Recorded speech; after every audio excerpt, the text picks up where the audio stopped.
सभी लोगों को हरिओम। आज अभ्यास करेंगे आपके पैरों के लिए, पैर के कमजोरी के लिए, फ्लैट फीट के लिए, आर्थराइटिस के लिए और पैर में जो क्रैम्प्स आता है उसके लिए। लेकिन नियमित रूप से करने के बाद आपको लाभ मिलेगा। और एक बात का ध्यान रखिए कि कभी भी शरीर को तकलीफ देकर, असहज होकर जबरदस्ती कोई अभ्यास नहीं करते। ठीक है, करना क्या है, ऐसे सामने से पैर को फैलाइए, एड़ी जमीन पर रख लीजिए। ठीक, आप या तो ऐसे हाथ पकड़ लीजिए या फिर हथेली नितंब के बगल में रख लीजिए। ठीक, और करना क्या है, बस पैर की उंगली को मोड़ना है। एंकल टखना ये वाला भाग मुड़ना नहीं चाहिए, सिर्फ पैर की उंगली को मोड़ना है। ठीक है ना, सिर्फ पैर की उंगली को ही मोड़ना है। और लगातार देखिए 1 2 3 4 5 6 7 8 9 10। शुरू में बड़ा आसान लगेगा, लेकिन इसको लगातार 40 से 50 बार करिएगा, 60 बार भी कर सकते हैं।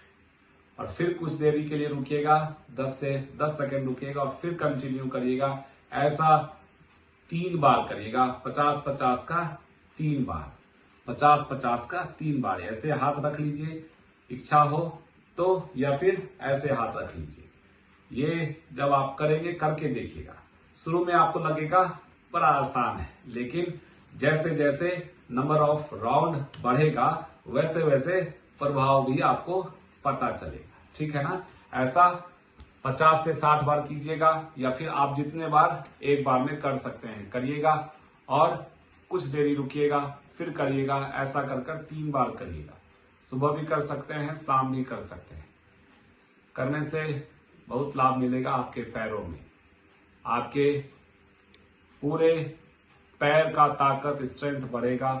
न्यूरोपैथी का प्रॉब्लम है उसमें भी लाभ मिलेगा। पैर में कमजोरी है, चलने में परेशानी होती है, उसमें भी लाभ मिलेगा। आर्थराइटिस है, उसमें भी लाभ मिलेगा। लेकिन लाभ सुनने से नहीं, करने से मिलेगा। ठीक है ना, तो करना होगा।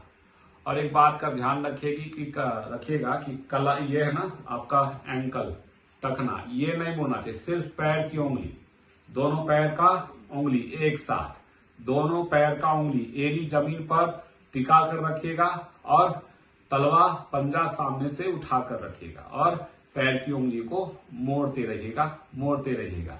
जब थोड़ा नंबर ऑफ राउंड बढ़ जाए तो नाक मुंह नहीं सिकोड़िएगा। ठीक है, फिर मिलते हैं। करिएगा अभ्यास, तब तक के लिए हरिओम।